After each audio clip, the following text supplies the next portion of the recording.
আজকে আমাদের প্রথম কার্যদিবস ছিল দুদকে। আমরা কাজ শুরু করেছি। আপনারা আমাদের জন্য দোয়া করবেন। আমরা যেন মানুষের প্রত্যাশার মতন করে প্রত্যাশা অনুযায়ী দেশের জন্য কাজে করতে পারি, দুদকের ভাবমূর্তি ফিরিয়ে আনতে পারি, দেশ থেকে একটু সন্ত্রাস দুর্নীতির মুক্ত করার যথেষ্ট চেষ্টা করতে পারি। আমাদের জন্য আপনারা দোয়া করবেন, আমাদের কাজ করা শুরু করে দেন। ইনশাআল্লাহ আগামী দিনে ভালো ফল আমাদের আনবো বলে আমাদের প্রত্যাশা আছে।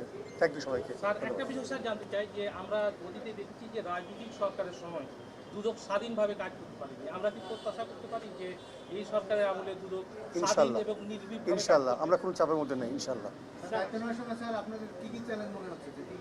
আমরা এখনো ওইটুকু চ্যালেঞ্জের সময় দাঁড়াইনি। এখনো আমাদের সামনে এখনো ওইরকম কোনো ফাইল আসে নাই। আমরা বসছি, কেবল আসুক, আমরা যা করব আপনারা নিজেই দেখতে পারবেন। এসবগুলো ইন অ্যাডভান্স আমরা কথা বলতে চাই না। আমরা একটা কথা বললাম, কাজ করতে পারলাম না, তার পরবর্তী আপনারাই সমাধান ধরবেন। অতএব দয়া করে আমাদের সুযোগ করে দেন। আমরা স্বাধীনভাবে কাজ করছি।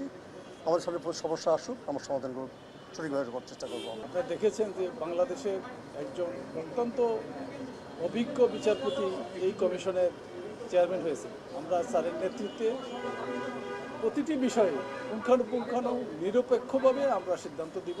আবার আপনারা অতি অল্প সময়ে এই সকল বিষয়ে অগ্রগতি জানতে পারবেন। ইনশাআল্লাহ জনগণের প্রত্যাশা হতাশা হবে না।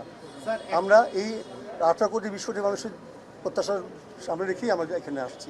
আল্লাহ আমাদের সহায় হোক, আপনারা সহযোগ করবেন। Thank you.